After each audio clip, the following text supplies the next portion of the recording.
পুরুলিয়ার গর্ব দেবদত্তা মাঝি আবারও প্রমাণ করল নিজের অসাধারণ মেধা। দেশের প্রায় 11 লক্ষ পরীক্ষার্থীর মধ্যে জয়েন্ট এন্ট্রান্স মেইন অর্থাৎ জেইই মেনে দ্বিতীয় সেশনে গোটা ভারতের মধ্যে প্রথম স্থান অধিকার করেছে পুরুলিয়ার এই কৃতি সন্তান। অঙ্ক, পদার্থবিদ্যা এবং রসায়ন এই তিনটি বিষয়ে 100 করে মোট 300-তে 300 নম্বর পেয়েছে সে। এই অসাধারণ কৃতিত্ব অর্জন করেছে গোটা দেশে মাত্র 24 জন, আর তাদের মধ্যেই অন্যতম একজন মেয়ে দেবদত্তা মাঝি। মাত্র 2 বছর আগেই মাধ্যমিক পরীক্ষায় রাজ্যে প্রথম হয়েছিল দেবদত্তা। তার প্রাপ্ত নম্বর ছিল 700-র মধ্যে 697। সেই সময় থেকে রাজ্য জুড়ে তার নাম ছড়িয়ে পড়ে মেধাবী কন্যা হিসেবে। এই বছর উচ্চ মাধ্যমিক পরীক্ষাতেও অংশ নিয়েছিলেন তিনি।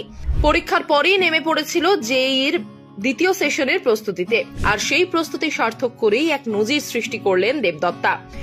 দেবদত্তার পৈতৃক বাড়ি পুরুলিয়া জেলার জঙ্গলমহলের অযোধ্যা পাহাড়ের কোলে। গ্রামের মাটির গন্ধ এখনো তার প্রাণে মিশে আছে, যদিও বর্তমানে বাবা মার কর্মসূত্রে থাকেন পূর্ব বর্ধমানের কাটোয়াতে। প্রথম সেশনেও পশ্চিমবঙ্গ থেকে শীর্ষস্থান দখল করেছিল সে।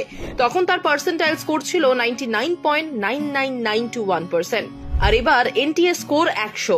এ কেবল তার ব্যক্তিগত কৃতিত্ব নয়, পুরুলিয়ার, পশ্চিমবঙ্গের এবং গোটা দেশের গর্বের বিষয়। আদিবাসী প্রধান এক পাহাড়ি অঞ্চলের মেয়ে আজ ভারতের শিক্ষাক্ষেত্রে সবচেয়ে উজ্জ্বল নক্ষত্রদের মধ্যে একজন। দেবদত্তা প্রমাণ করেছে, স্বপ্ন যদি বড় হয়, চেষ্টা যদি অবিরাম হয়, তবে ব্যাকগ্রাউন্ড কোনোদিন বাধা হয়ে দাঁড়ায় না। প্রচলিত ধারার বাইরে গিয়েও আজকের প্রজন্ম নিজেদের জায়গা করে নিচ্ছে বিশ্ব দরবারে। দেবদত্তার এই সাফল্য বিশেষ করে মেয়েদের এক বিশাল অনুপ্রেরণা দেবে, যারা এখনো অনেক সময় নিজেকে নিয়ে সংশয় থাকে। তাকে দেখে আজকের প্রতিটি পড়ুয়া বুঝতে পারবে, তুমি যদি নিজের উপর বিশ্বাস রাখো তবে কোনো পাহাড় অতিক্রম করাই অসম্ভব নয়।